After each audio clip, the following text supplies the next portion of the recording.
ایک روایت میں آخری تینوں کل پڑھ کر جسم پر پھونکنے کی حضرت عائشہ اس کے بارے میں اس طرح بیان فرماتی ہیں، فرمایا کہ ہر رات نبی کریم صلی اللہ علیہ وسلم جب بستر پر لیٹتے تو اپنی ہتھیلیوں کو جوڑتے اور پھر ان کو پھونکتے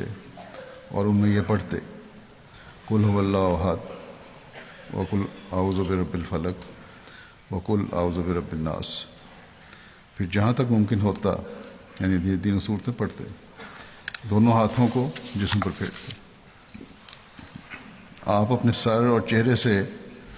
دونوں ہاتھ پھیرنا شروع کرتے اور پھر جو جسم کا حصہ آتا جہاں تک آپ کا ہاتھ جا سکتا تھا